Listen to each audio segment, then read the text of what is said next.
Shelter Mortgage, flexibility, professionalism, and service. Let us custom build a mortgage for you. Hello, Prudential Sales Executives, for our video message of the week. All right, this week's message is entitled, Always Be Closings. You've probably heard it, the ABCs of selling. All right, I have 4 main tips for you today that I want to talk about to help you and really make you a more effective closer. Let's get started. Okay, first of all, I want you to ask questions that you already know you're going to get a yes response to. All right, what does that do? That kind of gets the yes juices going. You get more comfortable, they get more comfortable saying yes as you go through it. Let me give you an example. You'd like to maximize your equity in this property, correct? Yes. Obvious answer, they're going to say yes to that.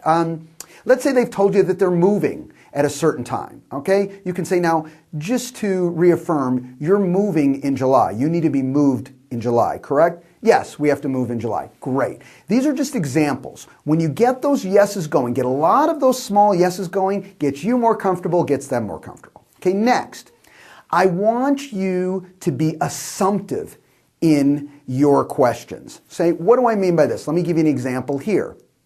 You know what? Can you share with me all the key upgrades that you have in the property? I don't want you to miss any because I want to make sure that they go into all my marketing, all my advertising, okay, the flyer that I'm going to create, whatever the case may be in your particular situation. Do you see that? Again, can you give me all the upgrades that you have in the home? Because I want to make sure that they get into my marketing and my flyer. What are you doing? Well, I'm assuming I've got the listing because you certainly wouldn't put the marketing in there if they're not marketing with you going forward, all right? So you make that assumptive close. Let me give you another one. Now let me ask you a question, Mr. and Mrs. Johnson. Would you prefer an open house on Saturday or is Sunday better for you? Oh, okay, Saturdays? Great. Does 1 to 4 work for you? Great. Let me make a note of that. And make sure to make those notes. Write every time they answer those questions with a yes, make those notes. Write on the paperwork. Now you're comfortable writing on the paperwork. You are asking these assumptive questions that if they're answering those questions, they must be going with you, all right? So you move them through the process. Next, I want you to assume every client that you or every potential client that you're working with is going to say yes to you. I just want you to go in there. Basically like this. I want you to present yourself like it's a laydown referral. Like someone called you up and said, hey, you know what, come list my house for sale. All right? You'd be very relaxed because they called you. Well, what's really changed? Just the mindset when you're sitting in front of those individuals.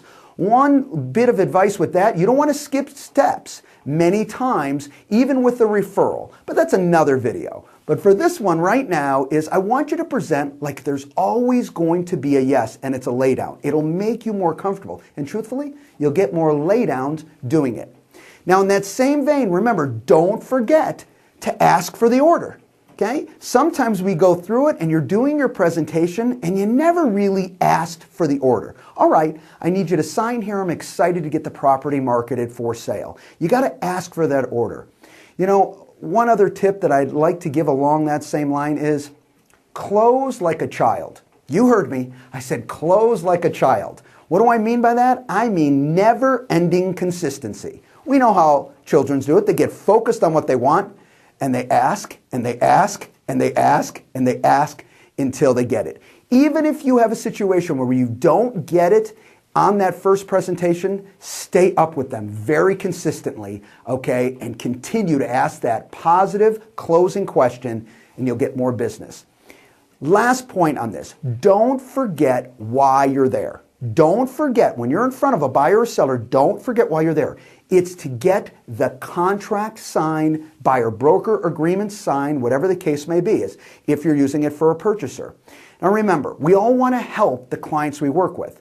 But in many cases, we can't help them until we're representing them in a listing or a sale, okay? So keep in mind why you're there. I want the opportunity to help them by getting it locked down so I'm representing them.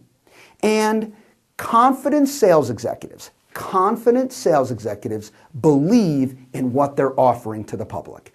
When you're confident, okay, and you believe in what you're offering to your potential clients or the clients that you're working with, things go smoother and you close much more effectively. Have a great week, everybody. Bye-bye.